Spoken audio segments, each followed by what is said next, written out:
So today we are going to talk about how to create a SVG image and cut it out using heat transfer paper and then applying it to a sweatshirt.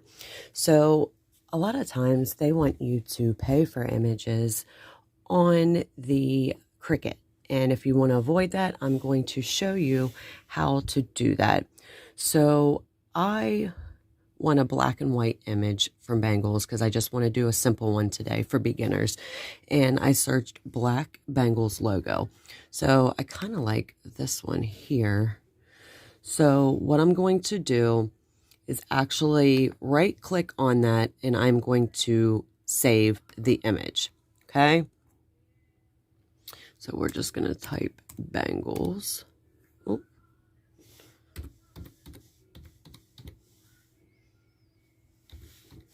Logo. Perfect. Now what we're going to do is go to remove.bg. That's going to allow you to remove your backgrounds from your image, okay? So now I'm going to upload the image.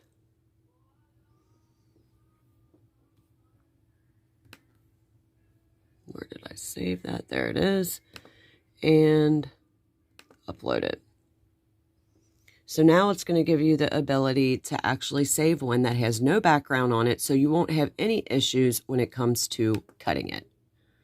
All right, now that one's saved. Now we are ready to open up the Cricut app. All right, I've opened the Cricut program.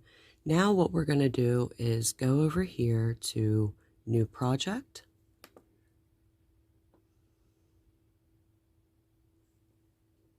Before we do anything, you want to make sure that your Cricut is set to the vinyl setting and on, of course.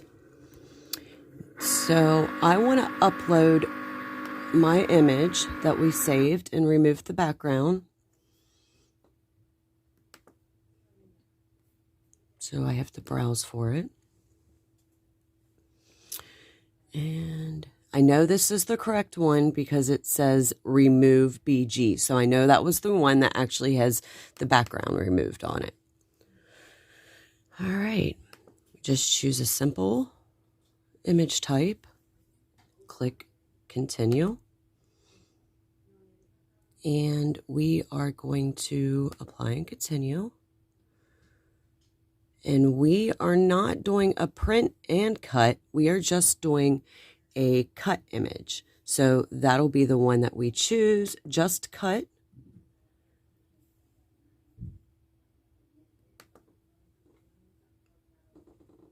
Okay. Now we are going to click on the one we uploaded, which is this one, and we're going to add it to the canvas.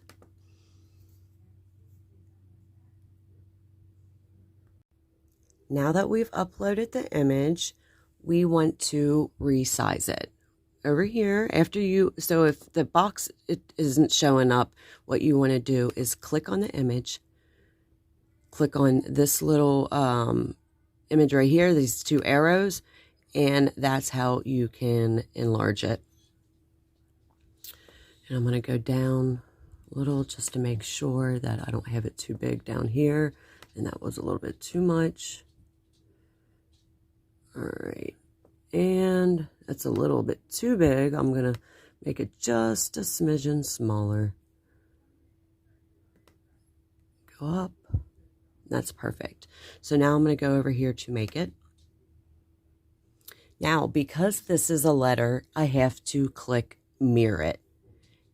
And that's because I'm using heat transfer paper. If you were using like a regular vinyl that you would be using as a label for a bottle, you might not have to use that. It depends on what material you are using to cut, and because I'm using heat transfer paper, I have to mirror this image. Otherwise, it's going to come out backwards. So you go over here and click mirror. And now I'm going to continue. Also, you see this red line right here? You want to make sure that your image is actually inside that line. Otherwise, it might not cut very well.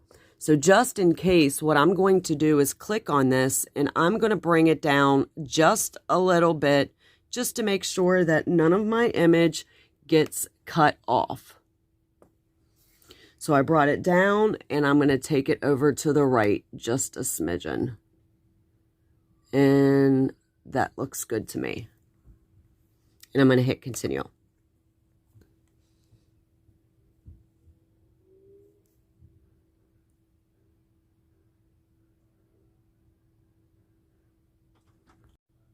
You will know your device is connected when you see this little symbol here. That shows what product that you have, and then it's actually connected to your machine. Now, after you have hit continue, it brings you to this page, and this light on your Cricut machine will start flashing, and that is to load your mat. I have put the heat transfer paper shiny side down, and we are going to go ahead and push this button and it loads it. Now, once you've got it loaded, it's actually going to start blinking here where the little Cricut symbol is. That means you want to go ahead and start cutting. So that's what we're going to do.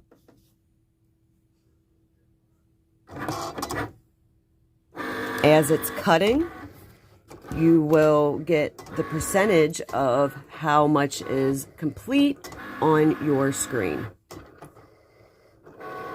When the cut is complete, you'll get a sign that says unload material. You will come over here and you will push this button again and it'll release the mat. Then you can pull it out. Then we'll start weeding. So this is in fact the tricky part. What you want to do is go over to the very corner and try to get just the top material separated from the plastic. And you'll see here, I've got it separated. And you'll start pulling that away. And it will show your image. In just a minute, you'll be able to see the bee.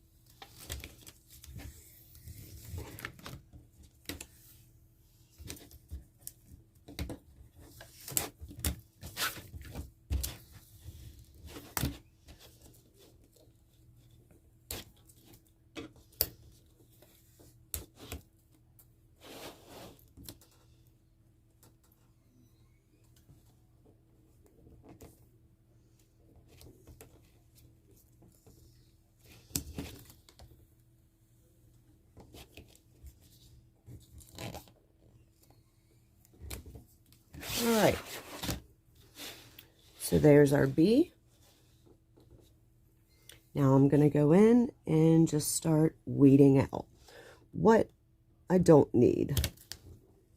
Like I said, this can be a little bit of a tricky thing to do, and you get better at it with practice. Your first project might not look all that great, but you will get better the more you do. And that's basically the idea. Practice makes perfect. All right.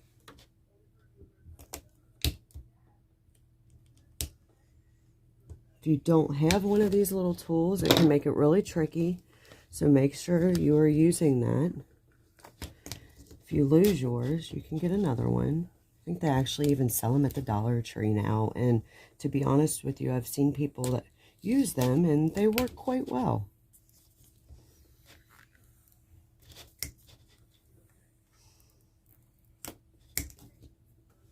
Now I just have the middle.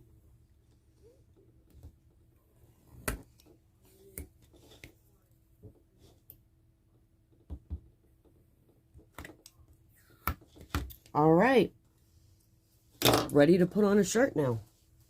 So what I'll do next is come over to my heat press here. So I turned this on and I made sure that the temperature was in fact set to 315, and it is.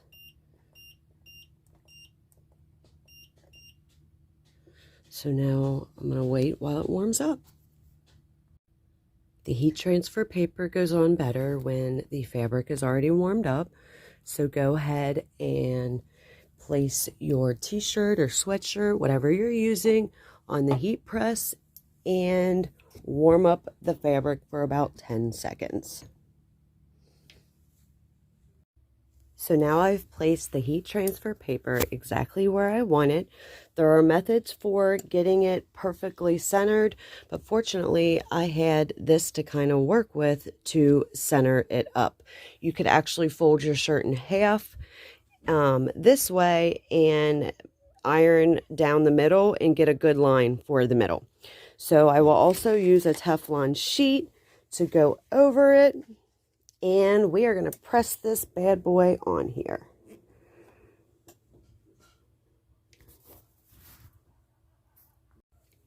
Press it down and actually lock it on there and count to 20.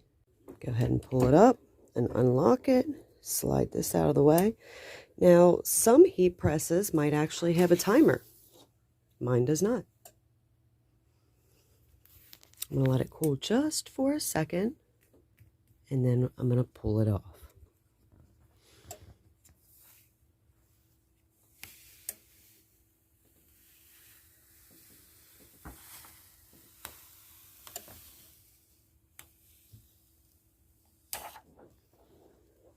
Looks great. Now I like to go over this one more time with the heat press without the plastic sheeting. So I will just use the Teflon paper and press it down for 1, 2, 3, 4, 5, 6, 7, 8, 9, 10. And that just helps to seal it a little bit better. There's our sweatshirt, guys. I think it looks incredible. So my particular heat press came with attachments to actually do coasters. It came with the cup attachments. So I got 3 of these for different sizes. So I thought that was pretty cool. So I can do mugs, coasters, and t-shirts, sweatshirts, bags. A lot, actually. Anything you can think of. All right, guys. Here's the finished one. Like I said, this was a beginner's tutorial. There'll be lots more in the future. If you liked this video and you're watching this on YouTube, make sure you give me a thumbs up and subscribe. If you're seeing this on Facebook, definitely give me some hearts. Have a great day, guys.